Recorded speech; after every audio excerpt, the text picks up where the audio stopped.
Good morning.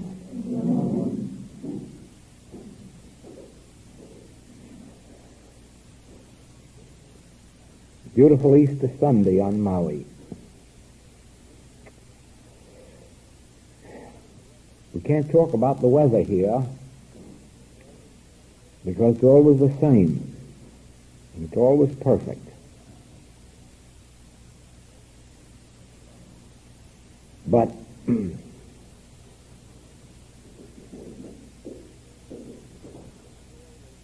this is always true, too, about the lives of people who have dedicated themselves to the spiritual path. It seems strange to say, how do you feel today, or how are you, or how are things going with you, because you always feel the same and they're always going the same way. That doesn't mean that there aren't problems here and there that come up, but they are not major factors, and there's something that we understand and realize that we must live with as the tares and the wheat until the season of bringing in the harvest, when the tares drop away and the wheat is left. A spiritual community, such as the Master and his disciples, or the disciples and their followers after the crucifixion, or the Quakers in the early days of the United States,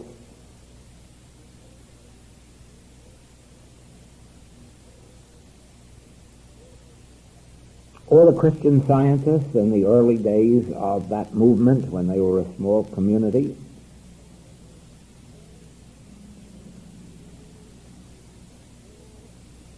All such spiritual communities have this in common, that problems are not vital or life and death. They are merely those things which arise in every human experience and must be met. But the life of the community is close to that of an ideal life, not only among themselves, but as examples to the rest of the cities and states or communities of which they may be a part. For instance, we learn, as we go back into American history, that the Quakers were the only people who had no trouble with the Indians. They were never raided by them. They were never killed. They were never robbed. But neither is there a history of their having done any of those things to the Indians. Then you have to ask yourself, why? Why can one small group of people,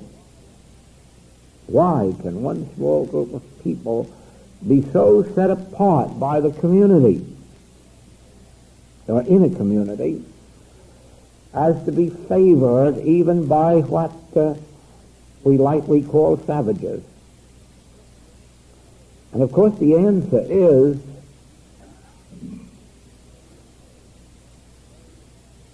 that they had done unto them just as they had done unto the Indians. That conduct which they offered to the Indians was the conduct that was given back unto them, and they were a community completely set apart and known for their good works. In the same way, a couple of centuries later in New England, there were quite a few Quaker settlements. And those settlements were ideal communities. In them there was no poverty. In them was a minimum of disease. And of course there was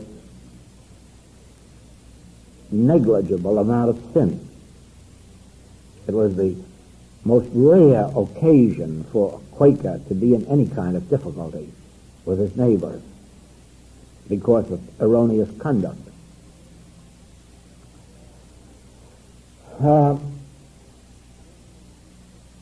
In the 1930s, a survey was made of the prison population in the United States, and you would be surprised to know that the percentage of Christian Scientists in prison was so small that they couldn't even be numbered in a fraction. In other words, they had to just use the goose egg to describe how many were there. None. Nor alcoholics, nor drug addicts.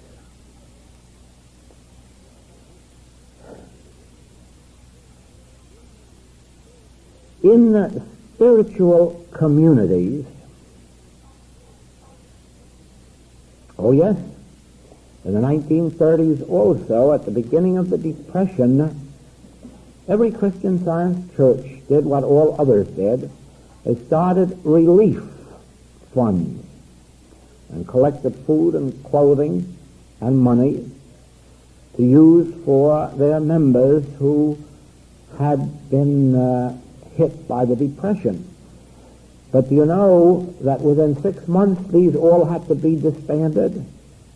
And from then on there was no relief work in the Christian Science churches because there was nobody needing relief. And among the Quakers and among the Mormons and among the followers of Father Divine, all of these people went through the Depression without being on relief, without poverty, without suffering. These are the spiritual communities that have existed in these modern times. Now, I'm not speaking of those people who come to the study of the spiritual teachings because they, like we who have gone before them, come with all of the problems of mankind, both of sin, disease, lack, limitation, unhappiness, and so forth and so on. We have long histories of error in our experience. But after a period of years of serious study, meditation, devoting oneself to the spiritual life, these problems begin to fade. And we, of the Infinite Way, should begin to be a community showing forth the fruitage of our spiritual living. We also should be approaching that stage of our development when poverty disappears from our midst, and those who come into our circles in poverty soon learn how spiritually to rise above it. We should be showing forth a community virtually sinless, certainly of any major form of or serious form of sin, because we have at this point discovered how unnecessary the sins of the world are. Lying, cheating, misrepresenting, injustice, intolerance. Haven't we seen through all of those? Do we not recognize the stupidity of indulging them? then we should be a community so completely free that by our example, the rest of the entire community can say they must have something. And of course what we have is not a virtue of our own. Above all things, we have learned that. We can't afford to be self-righteous and say that we are better than they. It is only that we have learned that the grace of God takes over our experience, and the grace of God maintains a spiritual community in prosperity, in justice, in health, in harmony, in helping each other. Oh, it will inevitably be that regardless of times or circumstances, some among us will fall into sickness temporarily, or sin, or lack, or some other unfortuitous circumstance. But then the rest of the spiritual community is there not only with spiritual help and forgiveness up to 70 times 7, but also with whatever is necessary of those human aids that sometimes temporarily are needful. The only question on this desk this morning is, please give us light on lead us not into temptation. Well, of course, all of human experience is a temptation. There is the temptation to prosper when the rest of the country is having a boom, and there is the temptation to lose when the rest of the country is having a depression. There is the temptation to fall into sickness when epidemics and so forth are traveling around the world. There is the temptation under certain circumstances to lie or cheat a little or falsely advertise or so forth. Human experience is completely made up of temptation, and no one ever rises so high in the spirit as to rise above temptation. No one can rise that high. That was the meaning of Jesus' prayer in the Garden of Gethsemane. Can you not remain awake with me 1 hour? The disciples were under such temptation to fall asleep in their ministry, and Jesus was under the temptation, evidently, of fearing that the presence and power of God may not sustain him in that fatal hour. And so with that temptation facing him, he wanted the 2 or more to gather together in my name, so that the Christ may be made evident. Undoubtedly, it was only a momentary thing with him, but the temptation was there. He met it. Peter was tempted. He not only was tempted, he fell very hard for the temptation to deny the Master. The one that he had traveled with for 3 years, from whom he had learned, the one who had lifted him into such high consciousness that he could see through humanhood and discern the Christ. Nevertheless, when his own life and freedom were endangered, he fell into the temptation of being human. You see, self-preservation is the first law of human nature. And naturally, our first attempt as humans would be to save our own lives. Doesn't make any difference who else gets trapped in the fire or the flood. Doesn't make any difference who goes down with a sinking ship. We are always standing there as humans, ready to save our own lives. But as one rises in spiritual nature, one's human life becomes of less importance, because it becomes evident that we do not die with the grave. And so it is comparatively unimportant whether we remain here on earth or whether we continue our life on another plane. We have come to the conviction that I was never born and therefore I will never die. Life is eternal. With that understanding, it is much, much better to save the life of a person, more especially one whose conviction is that this is the life that's important. Help them at their level of consciousness. The same as the beggar who comes to your door, you can't say a prayer for him and at the same time refuse him a meal. Because at that moment, the meal is of more importance than the prayer. The meal is a means of self-preservation. So it is.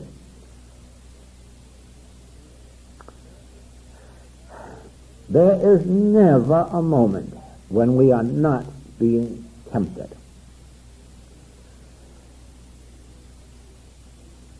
We are tempted to believe that sin, disease, and death are realities, and to pity those who go through those experiences, instead of withholding pity and giving spiritual understanding. We are continuously being tempted to preserve our own life or our own money or our own fortunes or our own properties, none of which is wrong unless it's at the expense of someone else. But those temptations do come.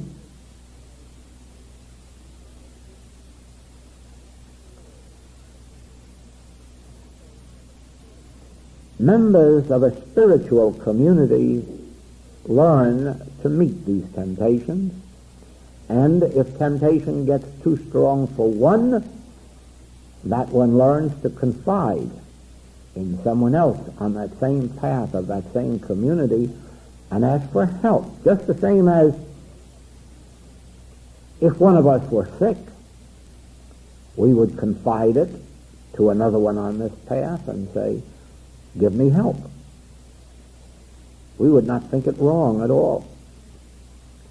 But then, when the temptation of family unhappiness comes to us, or family misunderstandings, or community misunderstandings, we hesitate because we fail to realize that this too is a temptation. And if we are not meeting it with our own understanding, do the same as we would with a physical disease. Let us seek out one of our own community, one in whose integrity and understanding we have faith. Let them give us help.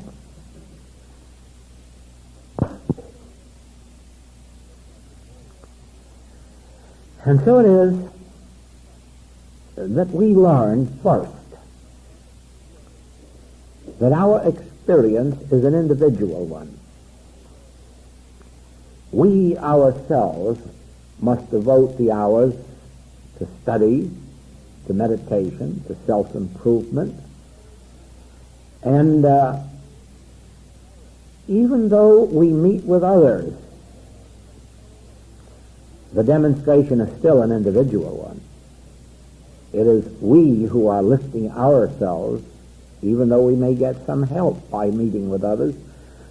We ourselves have to work with ourselves and within ourselves in order to bring ourselves to the point of ability to meditate, to contact our center, to overcome the major temptations of our human experience, whatever they may be. This is an individual thing.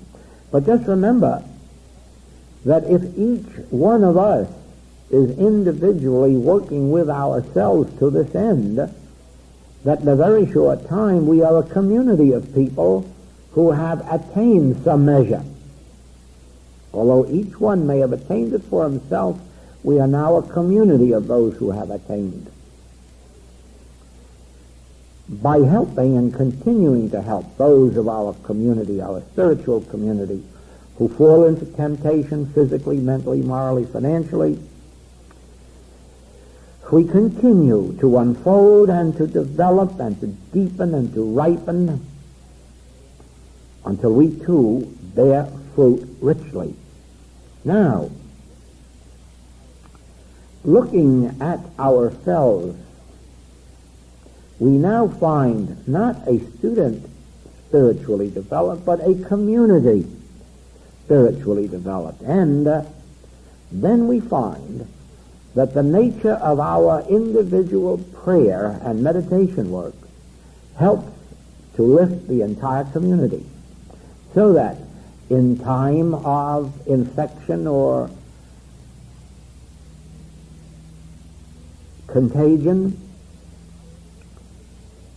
that our individual work lifts our entire community.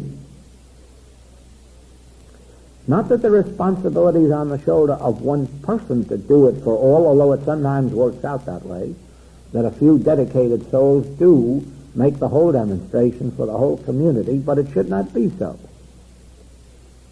Every individual should so develop themselves that all working together keeps the entire community free from infection, from contagion, from accident, from poverty, from lack, from limitation.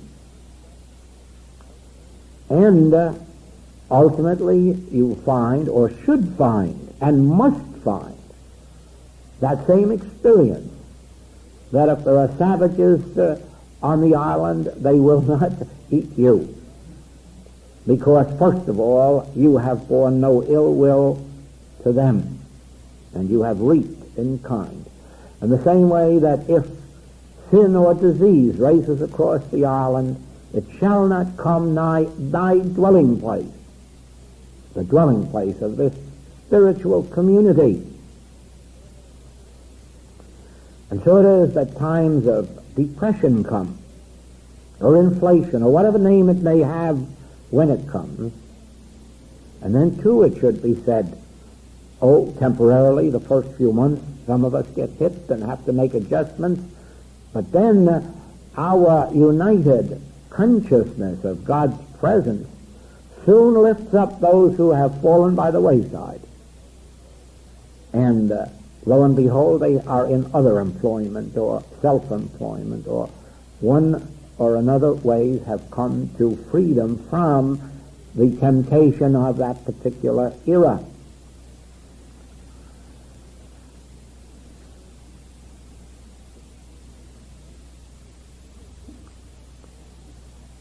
Jesus Christ is called the way shower because he showed us the way to live.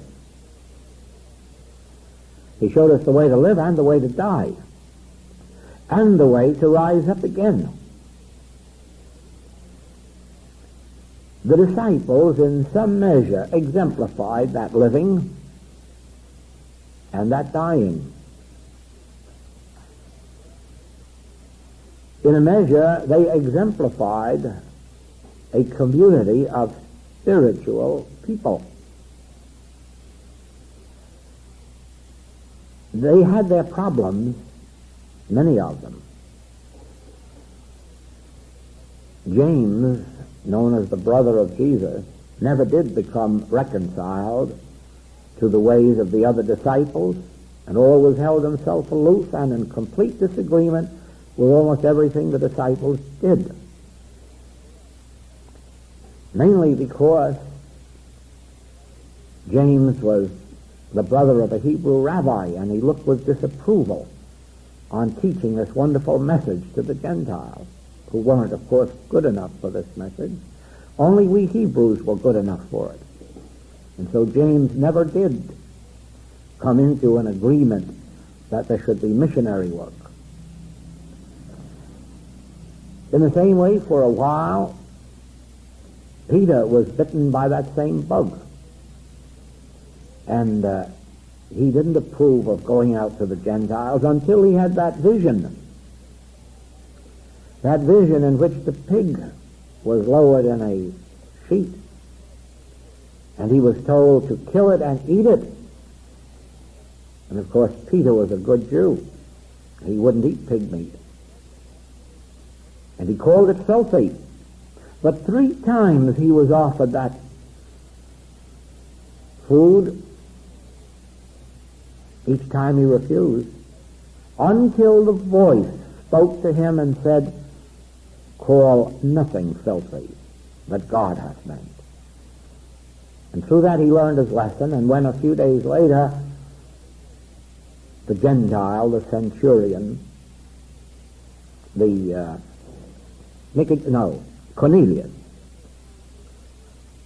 sent for him and asked for instruction in this wonderful new faith, Peter had learned to call no man filthy whom God hath made, and he went out and shared with Cornelius, and he was in such a high spirit that the Holy Ghost descended upon all of that band who was gathered there to learn of him. Now, you know, Paul was the one who was the most ardent in wanting to go out into the world, into Greece, into Rome, and to teach this to the pagans and the Gentiles and the non-Christians and so forth. And you know that they put him on trial for it. So you see, they had their problems. Oh yes, right after the crucifixion, they formed a communist society in which everyone agreed to contribute everything that they had to one common fund, and then they would all live from it, because they knew that the authorities wouldn't let them live, wouldn't let them work, wouldn't let them earn. And so they were forced into a communist society into which those that did not have would share with those who had too much. But you know that failed also, as all such communities must fail. Why? Well, if all of the wealthy people of this island distributed all they had to everybody else on this island, it would only be a few years until the same ones and their families would have it back again. Because you can't give anyone anything that their consciousness doesn't earn. And so they won't be able to hold on to it. Therefore, dividing up the wealth isn't the answer. But there is an answer. And that answer we learn in our spiritual community. Silver and gold have I none, but such as I have give I unto thee. What do I have? My contact with God. My spiritual realization of my oneness with God. The realized Christ I have. And if I give that or share that with you, you are lifted up out of your physical, mental, moral, and financial poverty, and in every one of those departments you become free and independent, without anyone's charity, without anyone's giving. You see that? That is the benefit of a spiritual community. Of course, if one falls into lack or limitation, we will share from our pocketbook. But that is the least of what we have to give. Certainly if someone's homeless, there's no reason we shouldn't let them put their tent on our lawn, temporarily, not permanently. That would defeat our spiritual purpose. For our spiritual purpose is always to say, silver and gold have I none, but such as I have give I unto thee, and that is the Christ, the Spirit of the living God. And with that, you will soon find your rightful place, whether it's a home, an activity, employment, profession, art, whatever it may be.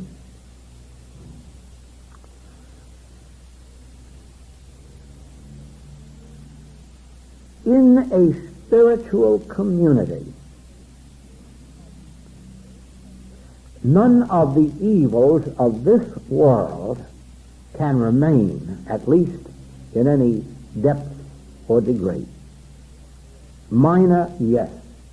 At all times there will be some here and some there requiring some help. But the community as a whole will show forth better health, better sense of supply, better sense of harmonious and happy human relationships, a better sense of joy, a greater sense of peace, safety, and security than any other community in the world.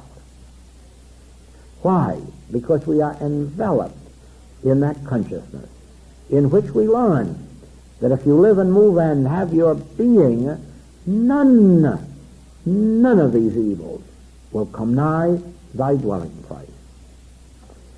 At first we learn to demonstrate this individually for ourselves. Then gradually we find that we can extend to a member of our family, a receptive member, some measure of this benefit, and then gradually to others, and finally to communities. Not that we will embrace everyone who lives on this island, but that into this community will flow those receptive and responsive to the spiritual message, and then even others, by witnessing this group activity, if you want to call it that, this community of spiritual living people, will in some measure lift themselves up and be that much better merely by recognizing what is going on in the midst of you. Of course, individual responsibility is such that each one of us must discipline ourselves to know that we want nothing of each other but the spiritual help and the spiritual word, and that whatever we share out of our heart, not out of duty, out of our heart. And whatever we receive from others, we receive knowing that it's a outflowing of their heart, not duty, not obligation. We spiritually have to learn, and we first learn it individually, that all that the Father hath is mine, and therefore I need look no other place. Then just remember, when we have an entire community living in that consciousness, just see then how free the flow is. And not because anyone needs it, and not because it's anyone's duty to do it, but because the Spirit of the Lord God is the love that flows through us.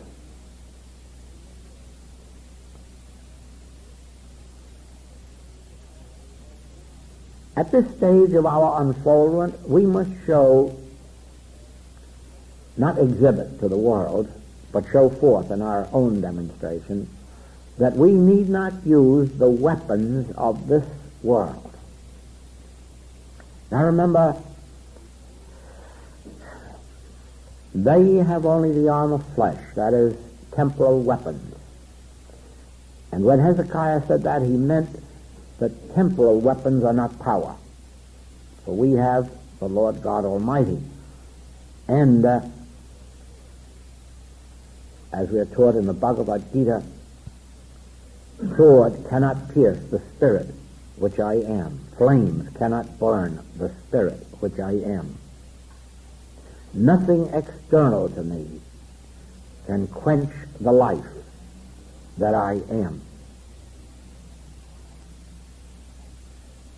I am life eternal, and nothing from without a man can enter to defile or make a lie. I and my Father are one. And I have only the qualities of God, the essence of God, the nature of God, and this cannot be pierced by a knife. It cannot be starved by a lack of food. It cannot be drowned by waters, not the life that I am. Once you perceive this, that your life is immortal and eternal, you are no longer a human being in the sense that self-preservation means anything to you. Self-preservation is meaningless now because there is no self to preserve. The I that I am is self-created, self-maintained, self-sustained, because it is one with its source, which is God. As we abide in this, you see that we do not present human appearances anymore. We do not take advantage of the weapons of the world. We do not have to defend ourselves with armies or with guns. Yes, when we fall into the temptation of the world again, then you go back to the ways of the world. I'm thinking now of one of the very great spiritual lights of all time. His name was Nanak, and he founded one of the great religions of the world. And the Sikhs. And when he founded it, he said to his disciples and his followers, the same as I say to ours, don't organize, don't build temples and costly palaces. Don't do this. You lose your spirituality. And once he said to them, don't accumulate collective wealth, because you'll need armies to defend it. Don't build great temples, because you'll need armies to protect them. And they were at that time like the Quakers, the gentle people of India. But his son succeeded him, and then his son succeeded him. And that's when the trouble began with the grandson, because he decided that his father and his grandfather were so great that nothing was too good for their memory. And so he built that which even to this day is the greatest temple in all of India, and the most valuable and the most expensive and the one most ornately designed and trimmed and most bejeweled, Amritsar. Naturally, people began raiding it. You need a little diamond here, a little pearl here, a little ruby here. And so you have to have an army. And of course today the Sikhs are the war tribes of India. They are the war race. Just think, out of a gentle beginning of a man who knew enough to know that if you build such wealth, you'll have to have an army to defend it. So it is. If we realize that our wealth is the manifestation of divine consciousness, we would have to build armies to protect it, even if it mounts up into millions. But the danger is that when there is collective wealth, such as a religious organization, you no longer have the spiritual integrity to hold it, and then you've got to have legal laws and armies and attorneys and whatnot to hold on and to multiply it and add to it. Then also comes the pride. Well, when I was a director, we doubled the wealth of our church. You only got half as much. Then the next one comes and wants to double that. Now, a spiritual community has no need of collective wealth, that is, a central fund, beyond any of the immediate needs. Why? Well, as an illustration, I am providing that should I leave this plane, the activities which still must be carried on, such as the editing of my books and so forth, will be financially cared for. And beyond that, there is no financial arrangement for carrying on anything of the infinite way. Why?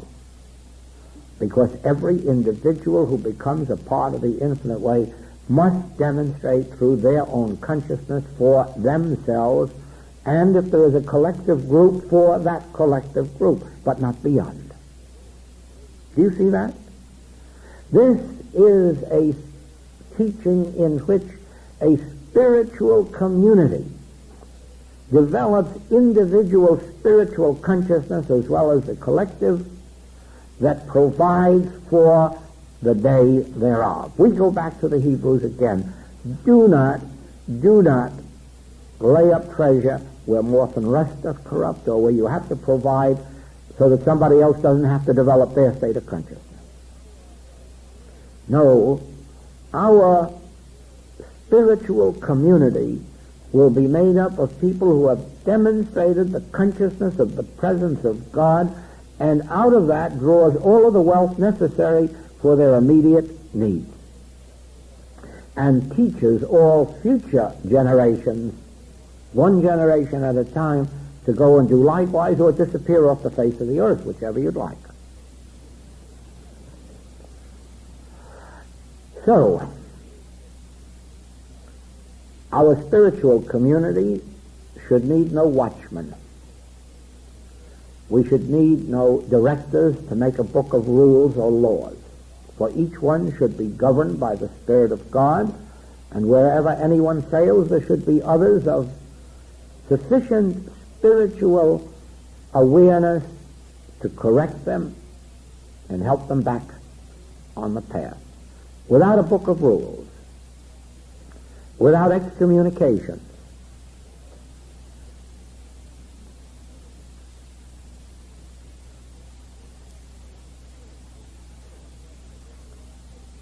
as you travel across the 48 states that are on the continent,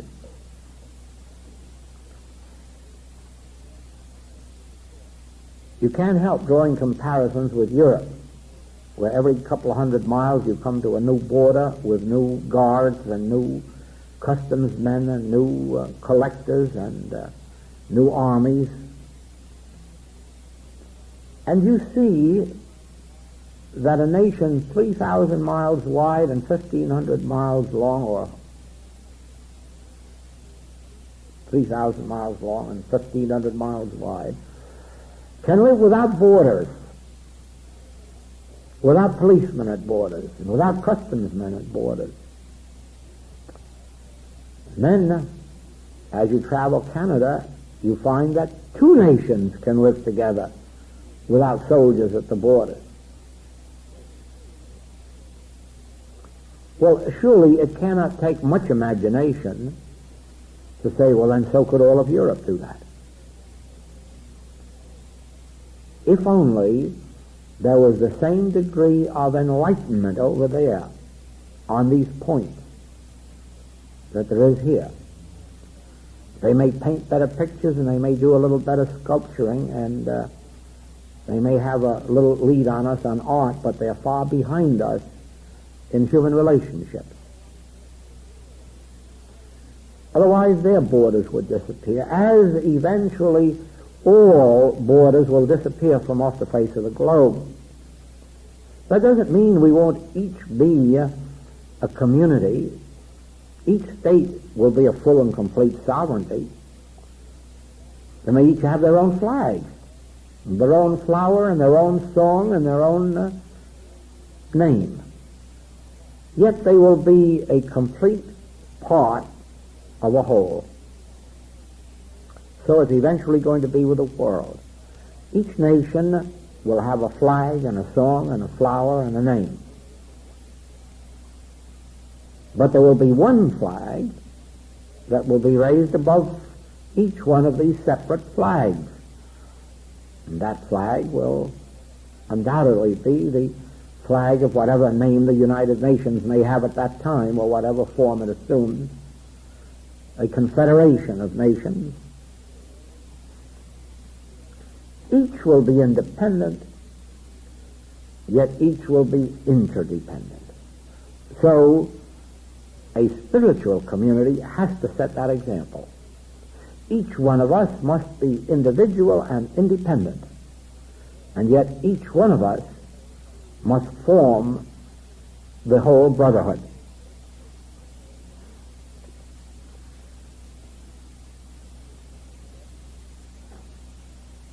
The secret, the big secret, lies in this. Silver and gold have I none, such as I have give I unto thee. In other words, I can, by rising high in consciousness, bestow some of the fruitage of my developed consciousness upon you. Each one of you, by developing your spiritual consciousness, in turn include 1, 2, 3, or 10 more in your consciousness, and you bestow upon them some of your consciousness. If you rise high enough, you take this whole group into your consciousness, and each one benefits physically, mentally, morally, and financially by virtue of your consciousness without you doing a human thing. And yet on the human plane, always doing the right human thing. So it will be. Our spiritual community will be a community of individuals, each of whom take upon themselves the responsibility of developing their own spiritual consciousness, and then saying to everybody else in the group, silently and secretly, silver and gold I'm not giving you, but such as I have every day I'm sharing with you. That's my prayers, my realization, my dedication to the Christ. I take you into my prayers, I take you into my spirit. We are of one spiritual household. Naturally, we have learned to say the word I, haven't we? We've learned to close our eyes and say the word I. When we do that, we know that I am neither Jew nor Gentile. I am neither white nor black. I am neither Occidental nor Oriental. I am neither rich nor poor. I am just I in there. And I'm that same I in there when I have no funds or when I have much funds. I am that same I in there whether I'm sick or whether I'm well. Now, in the degree of my realization then, that I within me is God, do you not see how every individual in our whole community must be blessed? How it breaks down the barriers of race, religion, creed, sect, denomination, the upper 10 or the lower 5, as they used to be called in England. Do you not see this? That only in your realization of I can you realize that I am thou. I am in thee, and thou art in me, and we are in God. One, indivisible. One, indivisible. One being, one life, one soul, one spirit, one consciousness. And as we realize that, each of the others partakes in some measure, some degree, of our realization and goes out of our presence blessed. Even if they haven't been in our physical presence, they have been spiritually in our consciousness.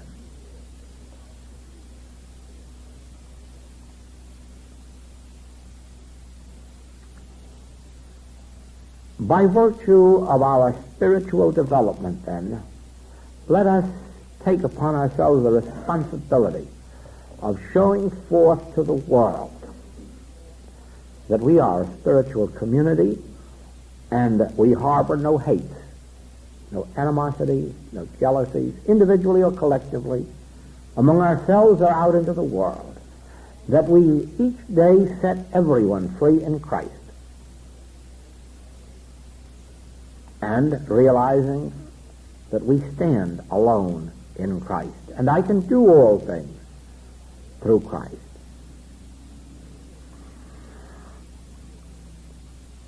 In this way, not only individually but as a community, our light is shining forth into the world, and others desire to go and do likewise, or to come and be a part of it.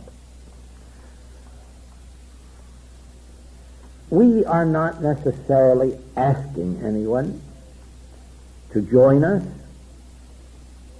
We have no barriers keeping anyone out. We let our light shine so that those who are attracted may come in. nor are we trying to inflict upon the world a different set of standards than it has made for itself. We are living unto ourselves, letting our light shine, and those that wish to incorporate in their living what we have may do so. We don't even ask them to name themselves infinite ways. They can remain whatever they are. For we are not interested in building numbers any more than we're interested in building temples or dollars. Our interest is in showing forth the fruitage of spiritual living, letting the world receive whatever benefit from that it can.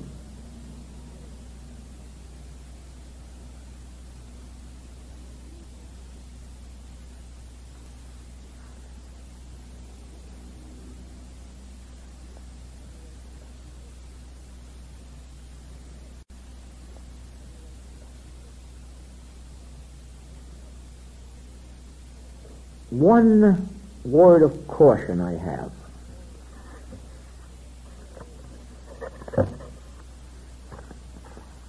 Still, at this time, we are too apt to do things, to start our day or end our evenings, or engage in business activities or social activities without first turning within for a realization of the present. And this is a mistake and is responsible for many of the problems that we have. We would have far less problems if we agreed with ourselves that we would not leave home in the morning until we have had our click, until we've had our meditation and our realization. We say, oh, we do that. Yes, but then we start something else at 10 o'clock. And we have to forget that this too should be preceded by the realization of the present. I live, yet not I. Christ liveth my life. For the Christ goes before me, the presence goes before me to make the crooked places straight. We forget at mealtime that we are only eating food unless we have waited for that blink of an eye to recognize that Christ has set this table. God has set this table. Even in a wilderness, God can set a table. And if we eat that way, it can well be that it's just because we can afford it. And we're making no provision, not only for ourselves, but for all the rest of the world, that hasn't yet learned that you do not eat by virtue of having money. You do not eat by virtue of having a garden. You eat by the grace of God. We shop, we market, and very thoughtlessly we just take out money to pay for it or charge it, as if it were our money, as if by our own self we were able to do this thing. And we not only lay up possible trouble for ourselves, but certainly we are not lifting the world, because it is the world that completely believes that they are able to have food and clothing and housing by virtue of its money. But we have learned better. We have these things by the grace of God. Even the money that we think we have by the grace of God. For the earth is the Lord's and the fullness thereof. But it won't do you any good to say that once a year or think of it once a year. It must be a daily remembrance. The earth is the Lord's and the fullness thereof, and by the grace of God, I do this or that or the other thing.